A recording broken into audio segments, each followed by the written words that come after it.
Guys, कुछ जगहें ऐसी होती हैं जो जिंदा तो नहीं होती, लेकिन उसमें जिंदगी के निशान होते हैं। जले हुए पैरों की छाप, हवाओं में चीखती हुई गूंजें और ऐसी दीवारें जो आज भी रहस्य और आग उगलती हैं। ऐसी ही जगह है हमारे भारत में जिसे लोग कहते हैं भूत बाजार। आज की कहानी बाकी सारी ही डरावनी कहानियों से काफी ज्यादा इंटरेस्टिंग एंड डिफरेंट होने वाली है। और आज की कहानी है सोनू की। सोनू एक बहुत ही सिंपल सा लड़का था। वो काम की तलाश में अपने गांव फगवा से बिहार के पटना आया था। गाइस, ये पटना शहर एकदम नया था, एकदम बड़ा था उसके लिए, और उस बड़े से शहर के बीच में था एक बहुत बड़ा सा बाजार। लेकिन स्ट्रेंज बात यह है कि यही बाजार कभी जगमगाता हुआ दिखता था, लेकिन आज ये खंडहर बन चुका है। और इसके पीछे की बैक स्टोरी सुनने के बाद आपकी रूह कांप जाएगी। लेकिन उससे पहले हॉरर स्टोरीज।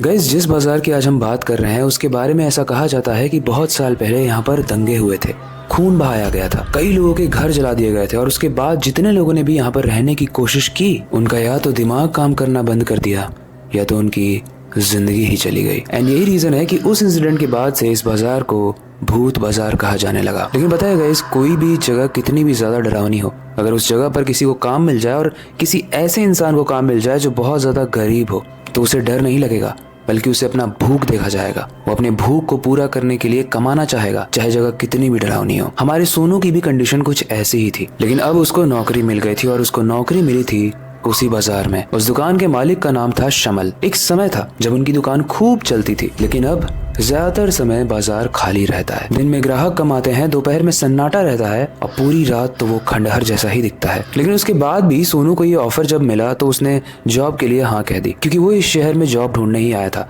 और उसे लगा था कि पटना का शहर है, कितनी भी खंडहर जगह हो, इतना तो हो ही जाएगा कि मेरा महीना निकल जाए और मैं घर में कुछ पैसे भी भेज पाऊँ, क्योंकि उसके पिताजी काफी बीमार रहा करते थे और उसको पैसे की बहुत ज्यादा जरूरत थी। काफी दिन बीत गए और सोनू, जिसने अभी अभी उस दुकान को ज्वाइन किया था, और शमल, जो उस दुकान का मालिक था, दोनों ही बस एक वक्त का वेट करते थे कि कब इस पर कोई कस्टमर आ जाए। और एक दिन कुछ अजीब हुआ। एक दिन दोपहर के वक्त जब सोनू और शमल दोनों ही आराम कर रहे थे, तभी एक औरत अचानक से आती है उनकी दुकान पर। लाल साड़ी, लंबे बाल और सफेद चमकती हुई स्किन। उसकी आंखों की पतलियां हरी थी, जो मानो इंसान के अंदर झांक सकती थी, ऐसा प्रतीत होता था। और देखने में वो इतनी खूबसूरत थी कि जो भी उसे देख ले उसका मन मोहित हो जाए। वो धीरे से अंदर आती है और दुकान पर रखी हुई कुर्सी पर बैठ जाती है। सोनू तो उसका चेहरा देखता ही रह गया, क्योंकि उस औरत के चेहरे पर कोई एक्सप्रेशन ही नहीं था, ना कोई खुशी थी और ना कोई दर्द फील हो रहा था। लेकिन स्ट्रेंज बात यह है कि शमल, जो उस दुकान का मालिक था, वो अचानक से लाल साड़ियां दिखाने लगा, मानो वो उस औरत को पहले से जानता हो या फिर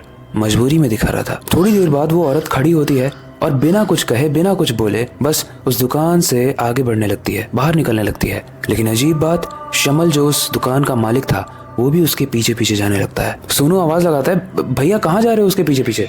लेकिन शमल मानो अपने होश में ही नहीं था। सोनू ने सुना तो था कि इस बाजार में ऐसी बहुत सारी गतिविधियां होती हैं जिसको देखने के बाद रोंगटे खड़े हो जाते हैं, लोग थर थर कांपने लगते हैं। लेकिन आज सोनू इसको अपनी आंखों से देखने वाला था, क्योंकि सोनू जब बहुत तेज चिल्लाता है कि भैया कहाँ जा रहे हो, तो वो औरत अपने पैरों पर उल्टी खड़ी हो जाती है और उसका सर पूरे तरीके से 180 डिग्री में पीछे मुड़ जाता है। सोनू के चेहरे का पूरे तरीके से रंग उड़ चुका था। उस औरत की जो हरी आंखें थी वो पूरे तरीके से अब लाल हो चुकी थी। उसके बाद वो औरत गायब हो गई और कुछ लोग दौड़ते हुए आए और सोनू को बोले कि जल्दी चलो, कॉम्प्लेक्स के अंदर कोई बेहोश पड़ा हुआ है। सोनू ने वापस पीछे मुड़कर देखा कि कहीं वो औरत तो नहीं है, लेकिन वो औरत गायब हो चुकी थी और सोनू उन लोगों के साथ आगे बढ़ने लगा। गाइस, जैसे ही सोनू उन लोगों के पीछे पीछे जाता है और उस कॉम्प्लेक्स में जाने के बाद जब वो बेहोश पड़े हुए इंसान को देखता है, तो उसको देखने के बाद वो काफी डर जाता है, क्योंकि उस बेहोश पड़े हुए इंसान का गला नहीं था।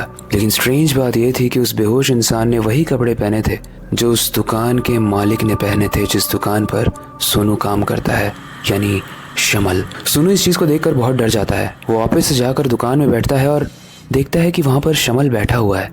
सोनू को कुछ समझ में नहीं आता है। सोनू जब शमल से पूछता है कि आपका वहां पे शरीर पड़ा हुआ था, तो शमल बोलता है कि पागल हो गए हो क्या, कुछ ही बोलते रहते हो। सोनू बोलता है, मैं मजाक नहीं कर रहा हूँ, मैं अभी उन लोगों के साथ गया था। शमल बोलता है, किन लोगों के साथ बताओ। तो वो भाग कर जाता है उन लोगों से पूछने, लेकिन पूरे बाजार में कोई था ही नहीं। शाम के 7 बज चुके थे और अब सोनू को लगता है कि उसका दिमाग या तो उसके साथ खेल रहा है या तो यहाँ पर सच में कुछ अजीब हो रहा है। इसलिए वो शमल को बोलता है कि आज मैं थोड़ा जल्दी जाना चाहता हूँ, वैसे तो शिफ्ट 9 बजे तक होती है, लेकिन आज मुझे सही फील नहीं हो रहा है। शमल बोलता है, ठीक है, कल मिलते हैं। सोनू ने पटना में एक छोटा सा रूम किराए पर लिया हुआ था। वो उसमें जाकर रहता है और पूरी रात वो बस यही सोचता रहता है कि उसने जो देखा, क्या वो उसकी आंखों का भ्रम था या फिर सच में ऐसा कुछ था। इस चीज को जानने के लिए वो उस बाजार के बारे में और कहानियां पढ़ता है, इंटरनेट पर सर्च करता है और तब उसे पता चलता है कि इस बाजार की तो एक बहुत ही डरावनी कहानी है जिसकी वजह से बाजार बदनाम है। दरअसल गाइस बात है 1950 की। यहाँ पर एक बहुत ही खूबसूरत सी लड़की रहा करती थी। वो किसी का बुरा नहीं करती थी, लेकिन जहाँ से भी वो गुजरती थी सब लोग उसको देख के मन मोहित हो जाते थे। लेकिन एक दिन उसी लड़की के पास में रह रहे एक लड़के ने उसको पसंद किया। उसका नाम था राजू। और राजू ने जब उसी सुंदर लड़की से अपने दिल की बात कही तो उसने मना कर दिया। उसने बोला कि मेरी शादी कहीं और होने वाली है।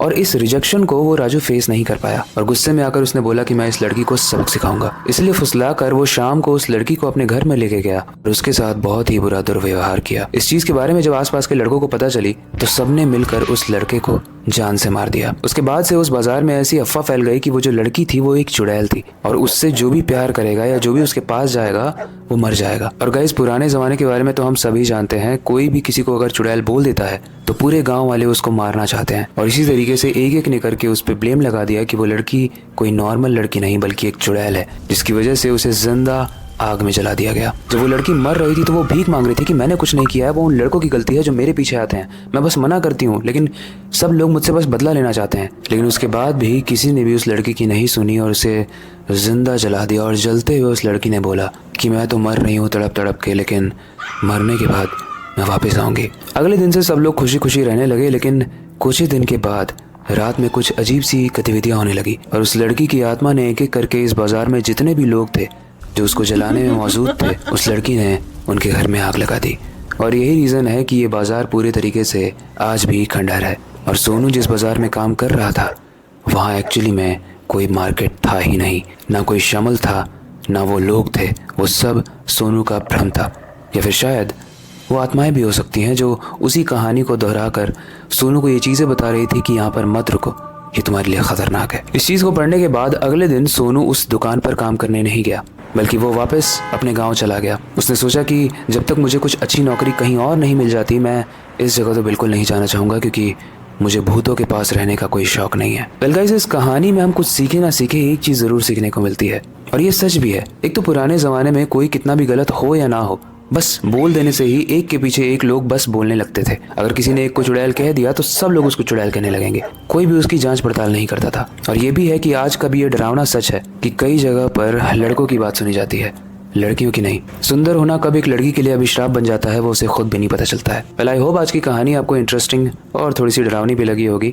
और ऐसी ही कहानियाँ बहुत सारी आने वाली हैं, इसलिए मेक श्योर कि आप आने वाली कहानियों को मिस ना करो। बाकी अगर आपके पास कोई सजेशन है तो आप हमें कमेंट सेक्शन में दे सकते हो। इसके अलावा मैं एक और चीज़ जानना चाहता हूँ कि आपको क्या लगता है, वो बस सोनू का एक भ्रम था या फिर वो आत्माएं सच में सोनू को अपनी कहानियां सुनाना चाह रही थी? आपको जो भी लगता है आप हमें कमेंट सेक्शन में जरूर बताना। बाकी वक्त आ चुका है इस स्टोरी का एंड करने का और नई स्टोरी पर शुरुआत करने का, लेकिन जाने से पहले मैं हमेशा की तरह एक ही चीज़ कहना चाहूँगा, अपनी क्यूरियोसिटी को डाय मत होने देना, नई चीज़ें सीख